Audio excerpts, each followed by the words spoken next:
ہمارے معاشرے میں عوام الناس کی اکثریت یہ سوال پوچھتی ہے کہ عام غسل اور غسل جنابت میں کیا فرق ہے؟ مزید یہ کہ اگر ہم غسل کو سنت کے مطابق ادا کریں تو کیا ڈائریکٹ نماز پڑھ سکتے ہیں یا پھر نماز پڑھنے کے لیے الگ سے وضو کرنا پڑے گا؟ دیکھیں، یہ بڑا کریٹیکل سوال ہے، یہ اکثر لوگ کرتے ہیں۔ میں نے وضو، غسل، تیمم، استنجا، حیض و نفاس کے مسائل، اس پہ 42 مسئلہ ڈیٹیل ریکارڈ کروایا تھا آلموسٹ 7 سال پہلے۔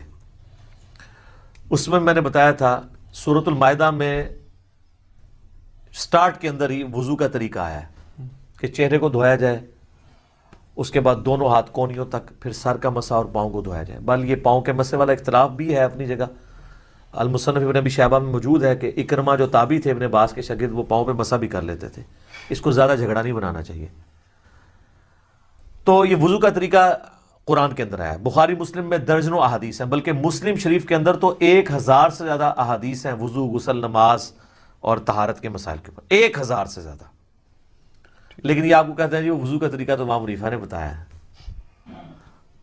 تو احادیث کے اندر موجود ہے۔ تو آپ بخاری مسلم دونوں میں حدیث موجود ہے کہ نبی علیہ السلام غسل کیسے کرتے تھے۔ امہات المومنین نے روایت کی ہے کہ نبی علیہ السلام جب بھی غسل جنابت کرتے تھے تو آپ علیہ السلام غسل کرنے سے پہلے استنجا کیا کرتے تھے۔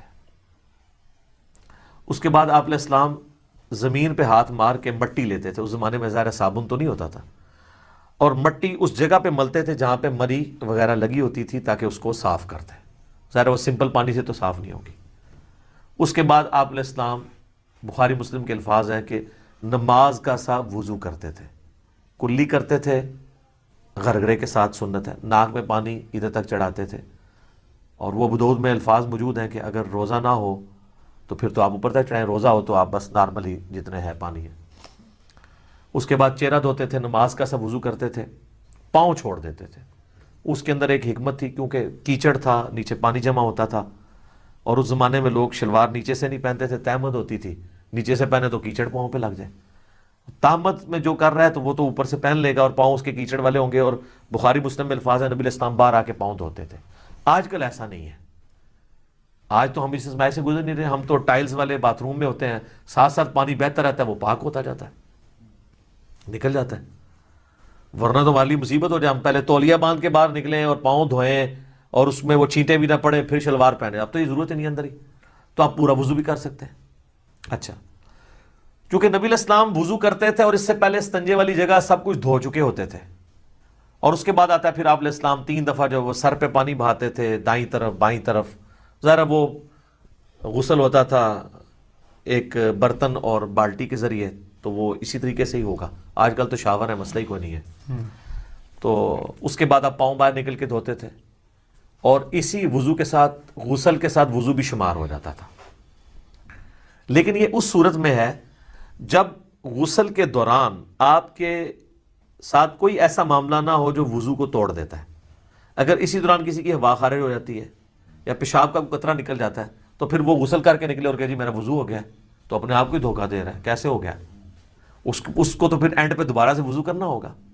یا اسی دوران اگر شرمگاہ کو ہاتھ لگ جاتا ہے، اگرچہ اختلافی مسئلہ ہے لیکن کبھی دلائل اسی طرف ہے کہ نیکڈ اگر شرمگاہ کو ہاتھ لگ جائے، یعنی ڈائریکٹ پردے میں حائل ہو کے لگے وہ تو کوئی مسئلہ نہیں، ڈائریکٹ لگ جائے تو اس کا وضو ٹوٹ جاتا ہے۔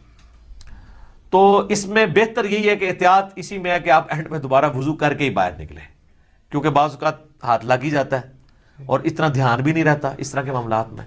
لیکن اگر یہ سارا معاملہ ہے تو کوئی مسئلہ نہیں ہے، پھر تو آپ کا وضو اور غسل اکٹھا ہی ہوگا، آپ کو دوبارہ وضو کرنے کی ضرورت نہیں ہے۔ مثلا آپ کو تالاب میں کوئی پھینک دے، دھکا بھی دے دے اور غوطہ بھی آ جائے تو ساتھ ہی سارا غسل اترے۔ سب سے آسان جو غسل ہے نا تالاب میں، 1 منٹ بھی نہیں چاہیے تالاب کا غسل کرنے کے لیے، آپ کو سیکنڈز میں غسل ہوتا ہے، کوئی پورا جسم دھل جاتا ہے۔ ٹھیک ہے۔ اچھا، اگلے زمانوں میں لوگ کپڑوں سمیت غسل کیا کرتے تھے، یعنی ایک لنگوٹا باندھ کے، پورا نہیں، جب کبھی اوپن جگہ پہ نہانا ہوتا تھا۔ آج کل بھی ایسے ہی ہوتا ہے۔ تو لیکن آج کل چونکہ باتھ روم ہے تو ہمیں ضرورت نہیں ہے۔ باقی دریا ایریا میں ابھی بھی آپ دیکھیں جوڑوں کے جو گیسٹ ہیں وہ لنگوٹا باندھ کے کر رہے ہوتے ہیں، وہ تو نیچے وہ باندھنا پڑتا ہے، ادروائز تو پھر ظاہر ہے وہ شرم و حیاء والا ایشو ہو جاتا ہے۔ تو پھر اگر ایسی صورتحال ہوگی تو اگر کوئی وضو کے توڑنے والی چیز نہیں ہوئی تو آپ غسل کے بعد آپ کا وضو شمار ہو جائے گا، غسل جنابت ہو جائے گا۔ کئی شادی شدہ لوگ ہیں ان کو بالکل غسل کا طریقہ نہیں پتا، ٹھیک ہے، اور ان کو بالکل پتہ ہی نہیں. باقی رہا عام غسل بھی سنت کے مطابق ہی کرنا چاہیے. عام غسل ویسے کون سا ہوتا ہے؟ وہ تاری لانا ہے جڑا گرمی دور کرنا ہے، وہ غسل تو نہیں ہوتا، وہ تو خالی تاری لگانا ہے. ہر غسل سنت کے مطابق ہی آپ نے کرنا ہوگا. اگر عام غسل سے مراد آپ نے صحیح بخاری مسلم میں حدیث ہے کہ جمعے کا غسل کیا جائے، اور مسلم میں الفاظ ہے کہ ہفتے میں ایک دن غسل کیا جائے، تو وہ سنت کے مطابق ہی کرنا ہوگا. یا عید کے اوپر غسل کرنا سنت ہے تو سنت کے مطابق ہی کرنا ہوگا، ٹھیک ہے. اسی طریقے سے میت کو غسل دینے کے بعد جب جسم پہ چھینٹے پڑ جاتے ہیں اور پھر آپ نے غسل کرنا ہے تو سنت کے مطابق کریں، یا اتنا حصہ بھی دھو لیں تو وہ بھی کافی ہے. وہ غسل والا حکم منسوخ ہو چکا ہے، اتنا حصہ بھی دھو لیا جائے کافی ہے. تو غسل جب بھی کریں سنت کے مطابق ہی کریں تاکہ آپ کی عادت نہ ٹوٹے. بل عام غسل آپ جس بھی طریقے سے کر لیں گے ظاہر ہے اس میں تو پھر کوئی ایسا ایشو نہیں ہے. آپ جب کر کے ازائے وضو پہ جب پانی بہہ جائے گا تو خود بخود آپ کا وضو ہو جائے گا، بشرطے کہ اس دوران کوئی وضو توڑنے والی چیزیں نہ ہوں. اسلامی بہنوں کے لیے میں عرض کر دوں کہ ان کے غسل میں فرق ہے. صحیح مسلم کے اندر موجود ہے کہ اما عائشہ کہتی ہیں کہ نبی علیہ السلام جو حالت حیض میں غسل ہے نا، اس میں ہمیں حکم دیتے تھے کہ ہم بالوں کا جوڑا بھی پورا کھول کے نا، جو بنائی ہوتی تھی آپ نے چٹیا، اس کو کھول کے غسل کریں. لیکن جو عام غسل ہے غسل جنابت، اس میں آپ کہتے تھے بس اوپر سے پانی بہا لو تو کافی ہے، کیونکہ عورت کے لیے تو تردد ہے، اس کی تو کئی بالٹیاں سر پہ ہی لگ جائیں گی.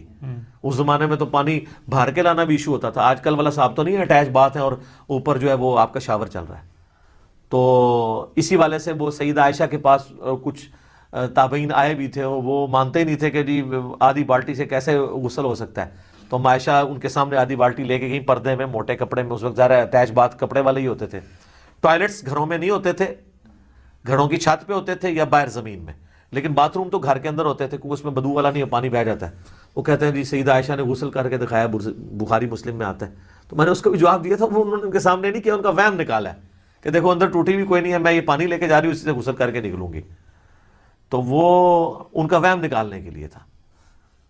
تو یہ غسل اس صورت میں شمار ہوگا اس کے ساتھ وضو بھی، جب کہ وضو توڑنے والی کوئی چیز نہ ہو. تو ظاہر ہے اتنی احتیاط کے ساتھ، بعض لوگ تو بیچارے پوری احتیاط سے کرتے ہیں، اینڈ پہ جب وہ یعنی وہ کپڑے پہننے لگتے ہیں تو شرمگاہ وہ ہاتھ لگ جاتا ہے، تو پھر 0 پہ آ گئے، جیسے 99 پہ سانپ کاٹ گئے تو نیچے آ گئے. تو بہتر یہی ہے کہ تسلی سے کر کے نکلیں، بعد میں آپ وضو کر لیں. اور اس میں کوئی غلوب والا شمار بھی نہیں ہوگا، ظاہر ہے کہ آپ اس اعتبار سے کر رہے ہیں. اچھا یاد رکھیے گا، ایک مجھے ضمناً آیا، لوگ پوچھتے بھی رہتے ہیں غسل کن چیزوں سے ٹوٹتا ہے. غسل اسی صورت میں ٹوٹے گا جب شہوت کے ساتھ منی خارج ہوگی، یا میاں بیوی ازدواجی تعلق قائم کریں اور اس صورت میں چاہے منی خارج ہو یا نہ ہو. بس یہ 2 چیزیں ہیں جن سے غسل ٹوٹے گا، ٹھیک ہے. حیض والا تو عورتوں کا معاملہ الگ ہے. تیسری کوئی صورت نہیں ہے.